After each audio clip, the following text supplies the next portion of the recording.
It is December 13th. I'm TerryAnn, and today I am reading Luke chapter 13 from the Message. Let's continue the story of Jesus Christ. Luke chapter 13. Unless you trust God. About that time, some people came up and told him about the Galileans Plato had killed while they were at worship, mixing their blood with the blood of the sacrifice on the altar. Jesus responded, "Do you think those murdered Galileans were worse sinners than all other Galileans? Not at all. Unless you turn to God, you too will die. And those 18 in Jerusalem the other day, the ones crushed and killed when the Tower of Siloam collapsed and fell on them, do you think they were worse citizens than all other Jerusalemites? Not at all. Unless you turn to God, you too will die." Then he told them a story. A man had an apple tree planted in his front yard. He came to it expecting to find apples, but there weren't any. He said to his gardener, "What's going on here? For 3 years now I've come to this tree expecting apples, and not one apple have I found.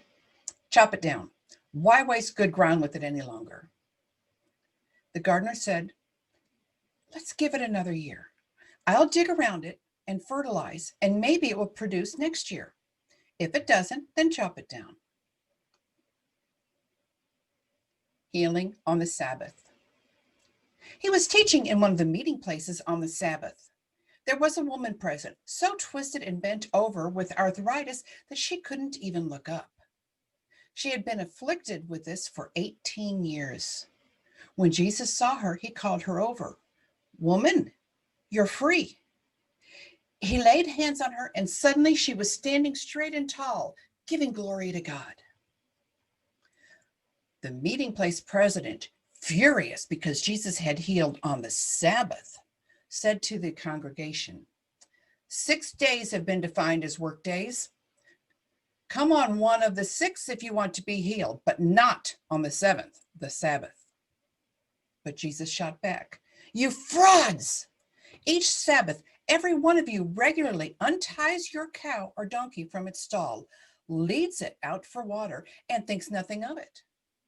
So why isn't it all right for me to untie the daughter of Abraham and lead her from the stall where Satan has had her tied these 18 years?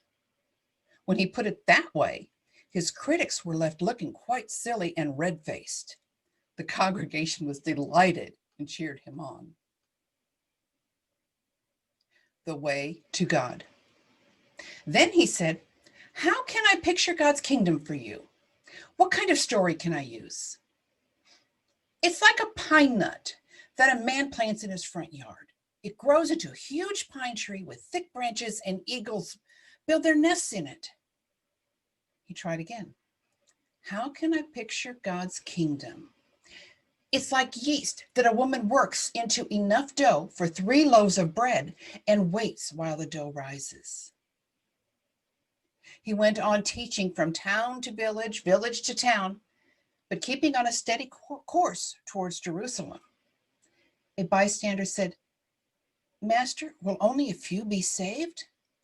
He replied, "Whether few or many is none of your business.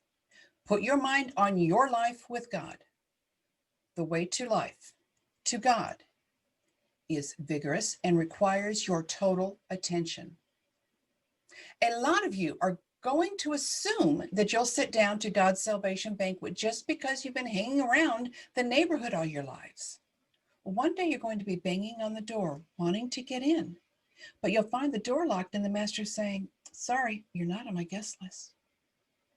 You'll protest, "But we've known you all our lives," only to be interrupted with this abrupt, "Your kind of knowing can hardly be called knowing.